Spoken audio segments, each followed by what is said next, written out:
அக்கம் பக்கத்தில் எல்லாரும் மயிலை எப்போ கூட்டிட்டு வர போறீங்கன்னு கேட்குறாங்க அப்படின்னு கோமதி வீட்டில் சொல்லிக்கிட்டு இருக்கும்போது சரவணனும் அங்கே இருப்பாரு. சரவணன் என்ன சொல்வாருன்னா, இப்போ மயிலை கூட்டிட்டு வரணும்னு ஏன் பேசுறீங்க? இல்லை சரவணா, உன்னை அவ கூட சேர்ந்து வாழுன்னு நாங்கள் சொல்லவே இல்லையே. நீங்கள் வாயில தான் சொல்லலை, ஆனால் அவளை வீட்டுக்கு கூட்டிட்டு வர்றதுக்கு என்னென்ன செய்யணுமோ அத்தனையும் செஞ்சுட்டீங்க. வீட்டுக்கு ஒன்று தான் கூட்டிட்டு வரல. இனிமேலாம் என்னை மயிலை பார்க்க போன்னு சொல்லாதீங்க. நான் இப்போ பார்க்க போகும்போது கூட அவகிட்ட தெளிவாக சொல்லிட்டேன். மயிலு சொன்ன எல்லா பொய்யவும் நான் மன்னிச்சு விட்டுறேம்மா. ஆனால் குடும்பத்தோட எல்லாரையும் ஜெயிலுக்கு அனுப்புனா பார்த்தீங்களா, அதை மட்டும் என்னால் மன்னிக்கவே முடியாதுமா. நீ தனியாக ஆஸ்பத்திரியிலேருந்து எவ்வளோ கஷ்டப்பட்ட, யாருமே பார்க்க முடியாமல் ஒரு தப்பும் பண்ணாமல் எவ்வளவு வேதனையை அனுபவித்தோம். இவன் நினச்சிருந்தா நிறுத்திருக்கலாம்ல. அவங்க அம்மா பேச்சை கேட்டுக்கிட்டு எல்லாமே அவங்க அம்மா பின்னாடி தானே நின்னா. இவ அவங்க அம்மாவை தடுத்து நிறுத்திருக்கலாம்ல, ஏன் செய்யலை? இந்த வீட்டில் இருந்த வரையிலும் அவளை எவ்வளவு நல்லா பார்த்துக்கிட்டோம். அதுக்காகவாது அவ அதை செஞ்சிருக்கணும்.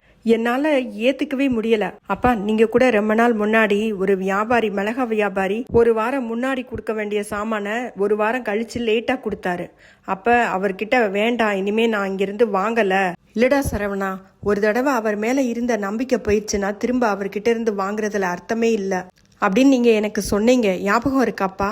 அதே மாதிரி தான் ஒரு சாதாரண வியாபாரத்துக்கே ஒருத்தர் மேல நம்பிக்கை வேணும். அப்படிங்கிற போது வாழ்க்கைக்கு நம்பிக்கை எவ்வளவு தூரம் முக்கியம். மயிலு மேல இருந்த நம்பிக்கை எனக்கு சுத்தமா போயிடுச்சு. அவ மேல எனக்கு கொஞ்சம் கூட நம்பிக்கையே கிடையாது. இன்னொரு தடவை மயிலு கூட சேர்ந்து வாழணும், அவளை இந்த வீட்டுக்கு கூட்டிட்டு வர்றதை பத்தியோ யாரும் பேசாதீங்க.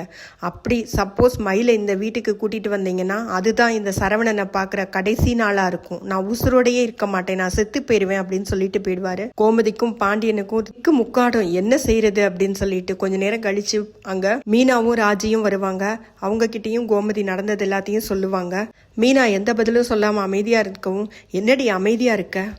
எல்லா விஷயத்திலையும் மூக்க நுழைச்சி ஏதாவது கருத்து சொல்லிக்கிட்டே இருப்பியே, இப்ப ஏன் அமைதியா இருக்க அப்படின்னு கேட்டதும் மீனா, இல்லத்த, ஏற்கனவே நான் சரவணன் மாமாவை பார்த்துட்டேன். என்னடி சொன்னா? இங்க சொன்னதையே தான் சொன்னாரு. என்னடி பண்றது? இப்ப மயிலு திருந்தி நல்லவளா மாறிட்டா. இதையே கொஞ்ச நாள் முன்னாடி மாறி இருந்தானா எவ்வளவு நல்லா இருந்திருக்கும். இப்ப சரவணன் கிட்ட கேட்கவும் முடியாதுடி. என்ன செய்யறதுனே தெரியலையே, தலை சுத்துதுடி. எந்த ஜென்மத்துல என்ன பாவம் பண்ணினேனோ அது என் பிள்ளைய பாதிக்குதே. என் பிள்ளையோட வாழ்க்கை இப்ப அந்தரத்துல நிக்குதே, என்ன பண்றதுன்னு கோமதி ரொம்ப வருத்தப்பட்டு பேசுவாங்க.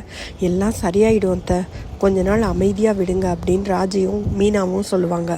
குமார் வீட்டில் எல்லாருமே சாப்பிட்டுக்கிட்டு இருக்கும்போது பழனியை கேட்பாரு சக்திவேலு.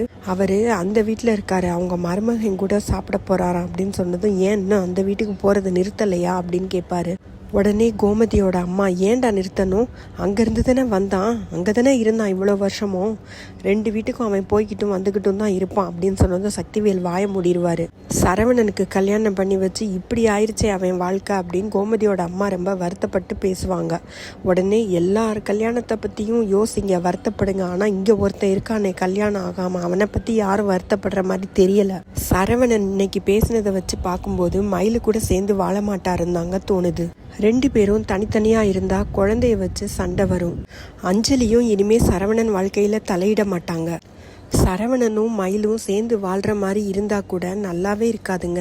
இவ்வளவு தப்பும் இவ்வளவு பொய்யும் செஞ்சுட்டு இவ்வளவு பேரையும் ஜெயிலில் அடைச்சிட்டு திரும்ப அந்த பொண்ணு கூட சேர்ந்து வாழ்கிற மாதிரி எடுத்தாங்கன்னா அந்த வாழ்க்கை எப்படி இருக்குன்னு கொஞ்சம் யோசிச்சு பாருங்க, நல்லாவே இருக்காது. வற்புறுத்தி சரவணனையும் மயிலையும் ஒரே வீட்டில் வாழ வச்சோம்னா பின்னாடி அந்த குழந்தை வளரும் போது பெருசானதுக்கு அப்புறமா சரவணன் கொஞ்சம் மாறுறதுக்கு வாய்ப்பு இருக்கு. சரவணனும் மயிலும் சேரணும்னு நினைக்கிறவங்கலாம் மறக்காம லைக் போட்டுருங்க ஃப்ரெண்ட்ஸ். கோமதிக்கு பதிலாக அழகே அழகு சீரியல் அழகு மலரோட மாமியாரை இங்கே வச்சுருந்தாங்கன்னா பாக்கியத்தோட நிலைமையே வேற மாதிரி இருக்கும்.